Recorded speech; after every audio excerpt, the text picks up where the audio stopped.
Pada suatu petang, aku sedang membersihkan garaj dan aku terdengar bunyi deruman enjin. Sebuah kereta dipandu dengan laju di kawasan kejiranan aku. Tiba-tiba, aku terdengar bunyi tayar diikuti bunyi dentuman yang kuat.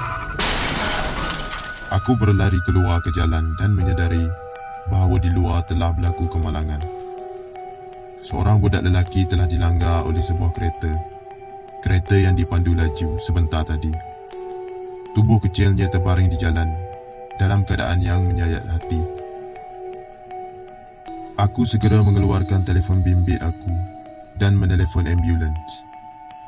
Semasa aku sedang menelefon, aku tergamang melihat lelaki yang memandu tadi keluar dan mula memeriksa kerosakan pada keretanya.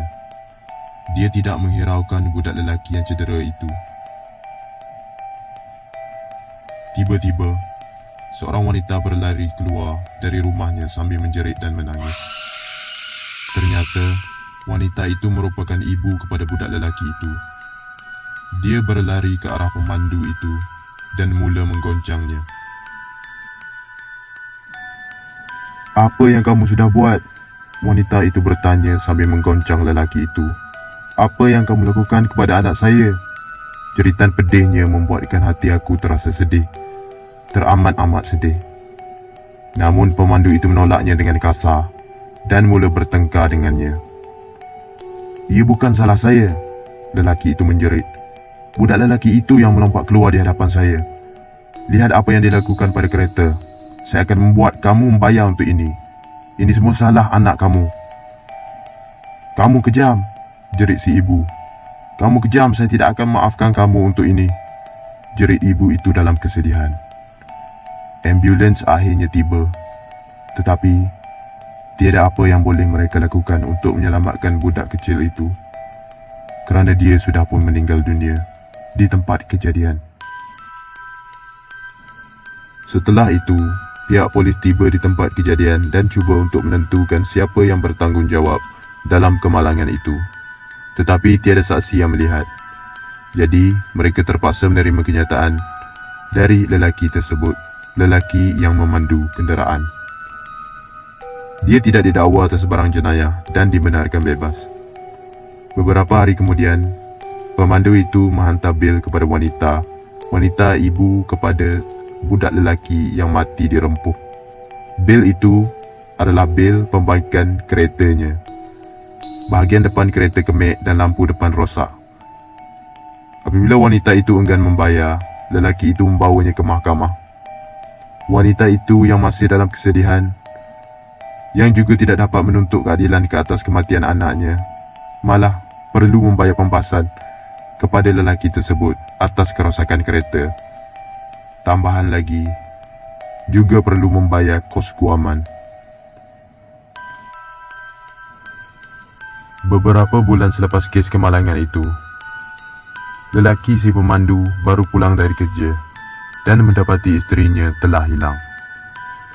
Dia menghubungi pihak polis dan memfailkan laporan. Tetapi mereka tidak menjumpai sebarang jejak keberadaan isterinya.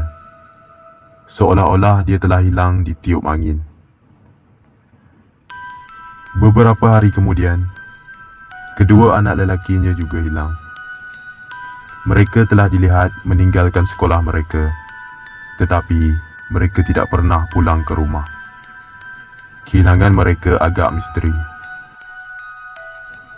Beberapa minggu kemudian, mayat salah seorang kanak-kanak itu telah ditemui di dalam tong sampah.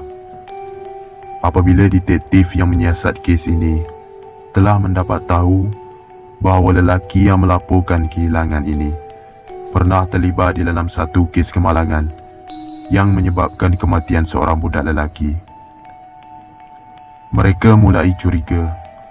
Pada firasat mereka, mereka patut menyoal ibu kepada budak lelaki itu dan perlu mendapatkan waran untuk menggeledah rumahnya. Tidak lama selepas itu, selepas mereka mendapatkan waran, alangkah terkejutnya apabila mereka memasuki rumah ibu kepada budak lelaki itu. Alangkah terkejutnya dengan apa yang mereka temui. Di ruang tamunya, si ibu telah membina sebuah memorial yang dihiasi dengan gambar anak lelakinya yang telah mati. Berdekatan dengan memorial itu, duduk di atas meja adalah kepala isteri dan anak kepada lelaki yang telah melaporkan kehilangan mereka. Mata dan mulut isteri telah dijahit dengan tali. Polis lalu menahan ibu kepada budak lelaki yang mati itu. Dia mengaku bahawa dia yang melakukannya kerana dia mahu membalas dendam. Dia mahu menyeksa dan membuatnya menderita. Dia berkata dia menutup mulut wanita yang mati itu kerana wanita itu terlalu bising. Dia memaksa wanita itu untuk melihat anak-anaknya mati di hadapannya, dibunuh oleh si ibu itu. Kemudian apabila dia selesai, dia membunuh wanita itu lalu memenggal kepalanya. Dia mengatakan tujuan dia menutup mata wanita yang mati itu adalah kerana dia tidak suka cara wanita itu menjeling ke arahnya walaupun telah mati.